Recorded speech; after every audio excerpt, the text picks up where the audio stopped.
Racist cop arrests black man, stunned when he flashes his CIA badge.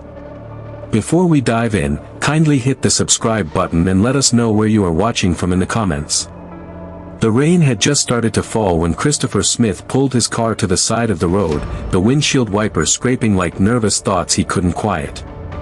He'd learned long ago that late nights and empty streets were dangerous combinations for a black man driving alone. Still, he hadn't expected the flashing red and blue lights to explode behind him like an accusation. His shoulders tightened, not with guilt, but with memory. Too many stories, too many videos, too many names that never made it home. The officer approached slow, hand resting on his holster, eyes already narrowed before a word was spoken. Christopher watched him in the side mirror, noting the way the man leaned forward as if peering into something suspicious rather than ordinary. "License and registration," the cop barked, voice sharp, impatient. No greeting. No explanation. Just command. Christopher complied calmly, hands visible, movements deliberate. He'd been trained for this kind of moment, though not in the way the officer imagined. "You know why I stopped you?" the cop asked, shining a flashlight directly into Christopher's face. "No, sir," Christopher replied evenly. "You were swerving," the officer said, though the road behind them was empty and straight. "Step out of the vehicle." That's when the humiliation began. The questions came rapid fire, layered with assumptions. "Where are you coming from? Who owns this car? What do you do for a living?" Each one was a quiet accusation, each pause an invitation for suspicion to grow. When Christopher answered that he worked for the federal government, the officer laughed, a sharp, dismissive sound that cut through the rain. "Federal government," he scoffed. "Doing what, exactly?" Christopher hesitated, not out of fear, but calculation. Some truths didn't travel well in the wrong ears. "I can't discuss my work," he said calmly. That was all it took. The officer's smile hardened into something cruel. "So now you're refusing to cooperate." In seconds, Christopher was face down on the wet pavement, gravel biting into his cheek as cold cuffs snapped around his wrists. The rain soaked through his jacket, but it was the weight of the moment that pressed hardest, knowing how easily this could spiral, how power often mistook itself for justice.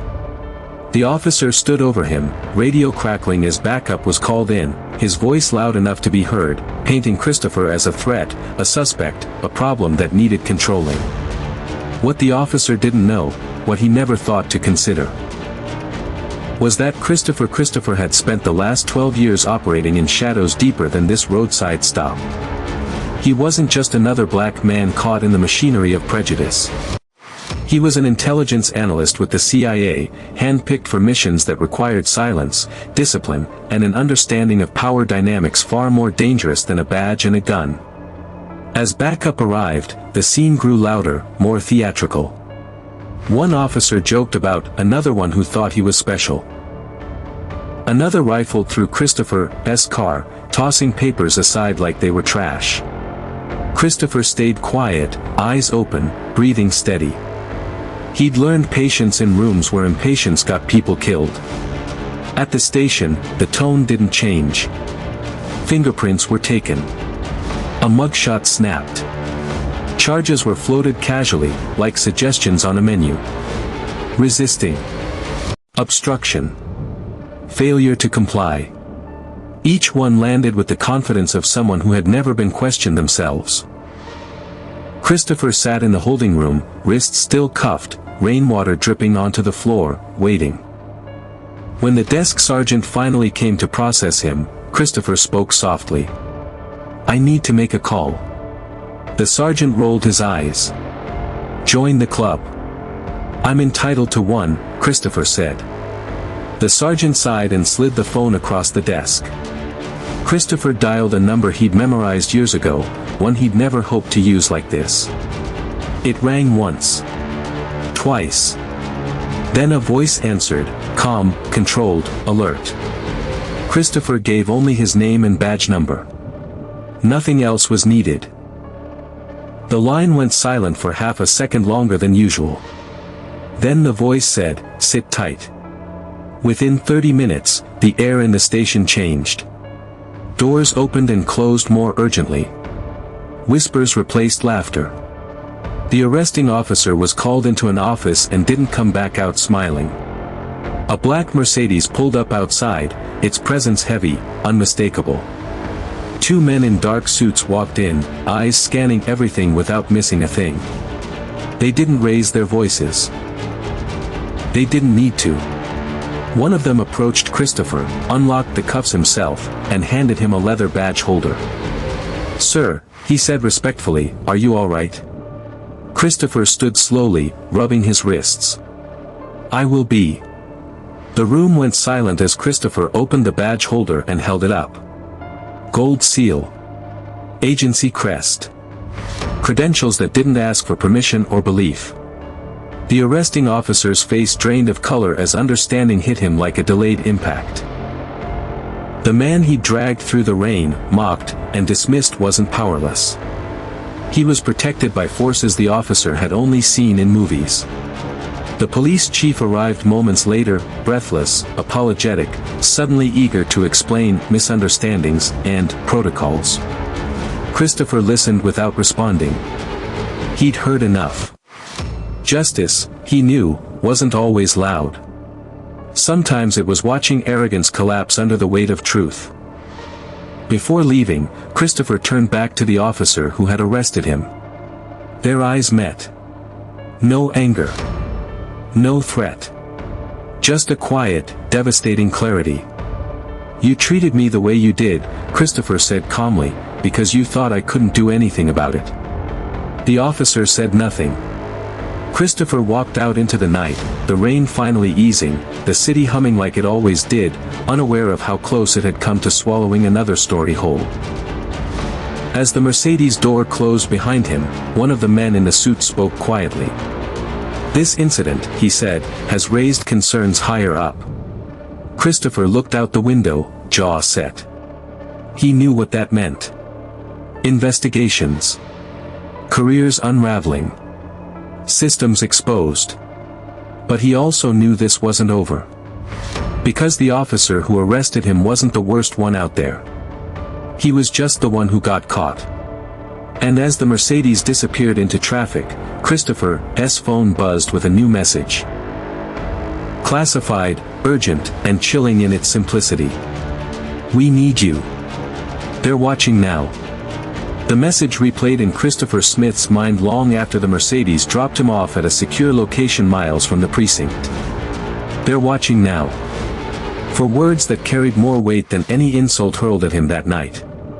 Christopher knew what it meant when the agency spoke like that. It meant his arrest wasn't an isolated incident. It meant lines had been crossed, not just by a racist cop drunk on authority, but by something larger, more coordinated, and far more dangerous. By morning, the story was already spreading. Not the truth, never the truth at first, but fragments. A black man detained. Police procedure. An ongoing internal review.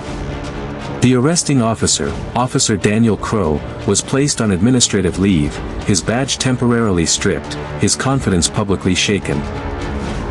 On the surface, it looked like accountability. Christopher knew better. Men like Crow didn't crumble quietly. They lashed out. Christopher was called in before noon. A windowless briefing room. 3 familiar faces. No small talk. A screen lit up with footage from the traffic stop, slowed down, zoomed in, dissected. Crow's hand hovering near his weapon. The smirk. The lies. Then a second clip appeared, Crow meeting with someone in a parking garage 2 weeks earlier. The image was grainy, but the body language was unmistakable. Money exchanged hands. A nod. A promise. "This wasn't about you," one of the analysts said carefully. Christopher leaned back, arms crossed. "It became about me the moment he put cuffs on my wrists." They explained what they'd uncovered overnight. Crow wasn't just a bad cop. He was a useful one. For months, he'd been feeding information to a private security contractor with deep political ties, names, license plates, routines. People who asked too many questions. People who didn't fit the narrative. Black activists. Journalists. Federal assets. Christopher. He didn't know who you were, the director said. But someone else did. That's when Christopher understood the real danger. The arrest wasn't the end of something. It was the beginning of a test. To see how far they could push him. To see if fear would do what handcuffs couldn't. By evening, Crow was back on the streets. The city called it a staffing shortage. A temporary reassignment. Christopher called it a warning. Crow wasted no time.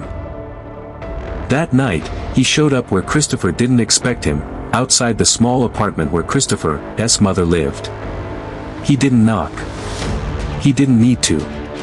He parked across the street, engine idling, headlights off, just visible enough to be noticed. Just visible enough to say, "I know where you come from." Christopher arrived minutes later, heart pounding but face calm.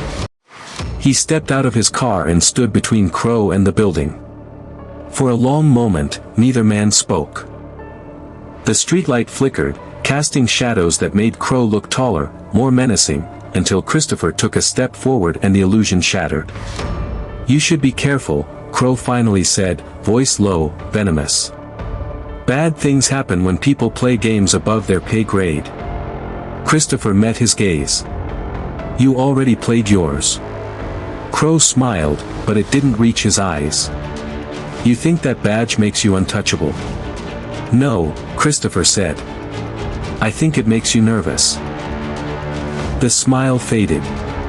Crow drove off without another word, tires screeching just enough to wake the neighbors. Christopher stood there long after, feeling the familiar burn of anger mixing with something colder. Resolve. The next days were a chess match played in shadows. Anonymous tips leaked. Surveillance footage vanished. A witness recanted. Every move Christopher's team made was countered before it reached daylight. Someone inside was feeding information out, just as Crow had been feeding it in. The system was protecting itself. Then came the funeral. A young black man, unarmed, shot during a routine stop. Same precinct. Same paperwork language. Different body. The city erupted in grief and rage, streets filling with voices that had been ignored too long. Cameras rolled. Politicians spoke carefully. Crow stood in formation at the vigil, face solemn, pretending to mourn a life his silence helped end. Christopher watched from the crowd, jaw tight. He recognized the pattern now. Intimidate. Distract. Escalate. Crow wasn't just a pawn anymore. He was daring Christopher to act. The showdown came sooner than expected. Late one night, Christopher received a call from an unlisted number. Crow's voice crackled through the line, smug and certain. "You want this to stop?" he asked. "Come alone." The location was an abandoned warehouse by the river, a place forgotten by city planners and remembered only by people who wanted privacy. Christopher told no one where he was going. He didn't need permission to face a threat that had already entered his life.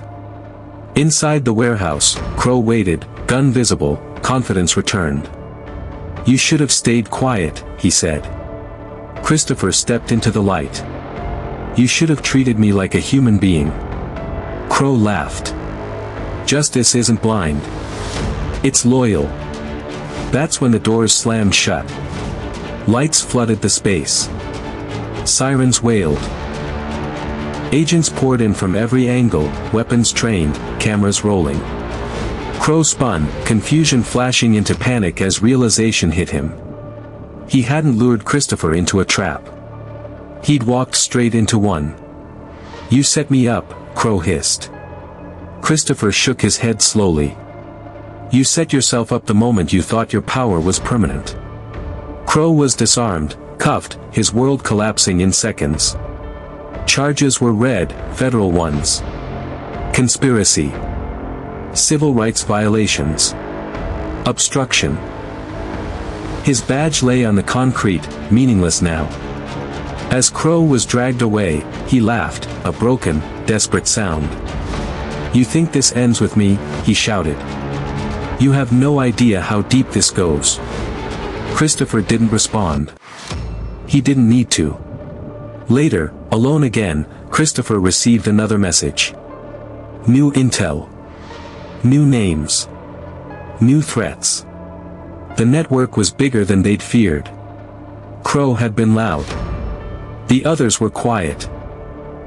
Christopher looked out at the city lights, knowing the balance had shifted, but the war wasn't over. Somewhere in the darkness, someone else was already watching. And this time, they knew exactly who he was. The city woke up restless, like it sensed something was about to break. News vans clustered outside the federal courthouse, their antennas tilted toward the sky, reporters rehearsing phrases like historic, unprecedented, and sources confirm. Christopher Smith watched it all from a quiet room 3 floors below street level, the hum of servers behind him steady and patient. The network Crow had warned him about wasn't just deep, it was rotting. And rot, once exposed to light, never stayed hidden for long. Overnight, the pieces finally aligned. Bank transfers traced through shell companies. Encrypted messages cracked. Body cam footage recovered from a server someone thought no one would ever search. Names surfaced: commanders, contractors, donors, people who had learned how to weaponize authority while hiding behind respectability. The same people who counted on fear to keep everyone else quiet. They hadn't counted on Christopher. At dawn, the arrests began. Not 1 or 2. Dozens. Federal agents moved with precision, knocking on doors that had never been knocked on before. Offices emptied. Desks were sealed. Phones confiscated mid-ring. By mid-morning, the headline broke: multi-agency corruption ring exposed, civil rights charges filed. The city held its breath. Officer Daniel Crow watched it unfold from a holding cell, the television mounted high and out of reach. Each new name felt like a tightening knot. He'd thought he was connected. He'd thought he was protected. But power, he was learning, had a hierarchy, and he'd never been near the top. When Christopher's name appeared on screen, identified only as a federal intelligence officer central to the investigation, Crow turned away. There were no threats left to make. Outside, the courthouse steps filled with people Christopher recognized and many he didn't. Mothers holding photos. Fathers with tired eyes. Young people who had learned too early what it meant to be careful. The same community Crow and men like him had dismissed as noise now stood shoulder to shoulder, waiting for something they had been promised too many times before. Inside the courtroom, the air was heavy. The judge entered. The room rose. Christopher sat quietly behind the prosecution table, not seeking attention, not hiding either. He felt the weight of every stare, not as pressure, but as purpose. This wasn't about revenge. It was about record. About truth placed somewhere it couldn't be buried again. Witness after witness took the stand. Analysts. Former officers. Whistleblowers who had been afraid until fear changed sides. The story assembled itself piece by piece, a pattern so clear it was impossible to deny. Selective enforcement. Illegal surveillance. Targeted harassment. A system that claimed neutrality while choosing sides every time. When Crow was brought in, the room stiffened. He looked smaller now. Not because he was weak, but because the illusion had dissolved. His testimony was brief. Defensive. Careful. He tried to frame himself as a cog, a follower, a man just doing what he was told. But the evidence didn't argue. It waited. Then the prosecution rested. The judge called for a recess, and the room buzzed with whispers. Christopher stepped into the hallway, needing air. That's when he felt it, the shift. The quiet recognition from people who understood that something had changed, even if they didn't yet know how far it would go. A woman approached him slowly, holding a folded program from the vigil days earlier. Her voice trembled, but her eyes were steady. "Thank you," she said. Christopher nodded once. "This shouldn't have needed thanks." She gave a sad smile. But it did. When court resumed, the verdict came faster than anyone expected. Guilty. On all major counts. The word echoed, not loudly, but deeply. Like a stone dropped into water that had been still for too long. Crow closed his eyes. Somewhere in the gallery, someone cried. Outside, a cheer rose, not wild, not reckless, but relieved. Justice hadn't roared. It had spoken clearly. Sentencing would come later. Appeals would follow. Christopher knew the system well enough to understand that accountability was a process, not a moment. But this moment mattered. Because it was documented. Because it was public. Because it couldn't be undone quietly. By nightfall, the city felt different. Murals appeared overnight. Candles lined sidewalks. Conversations shifted from if to what next. For the first time in a long time, people weren't just reacting. They were planning. Christopher returned to the same quiet room where it had started, the glow of monitors softer now. The director stood beside him, arms folded. "You did what a lot of people couldn't," she said. Christopher shook his head. "I did what a lot of people already tried to do. I just had backup." She studied him for a moment. "You know this doesn't end here." "I know," Christopher said. "But it doesn't start here again either." His phone buzzed one last time that night. A message. Not classified, not urgent. Just a photo sent from an unknown number. A street corner. Fresh paint on brick. A mural of a man standing tall beneath broken chains. No name. No badge. Just a reminder. Christopher turned off the screen and looked out at the city, alive with possibility and still scarred by truth. Power hadn't vanished. Prejudice hadn't disappeared. But something essential had shifted, fear had changed direction. For once, the system had been forced to look at itself. And it blinked. The story wouldn't end with him. It never did. But because of him, and those who stood up when it mattered, the next chapter would be written differently. Not quieter. Just fairer.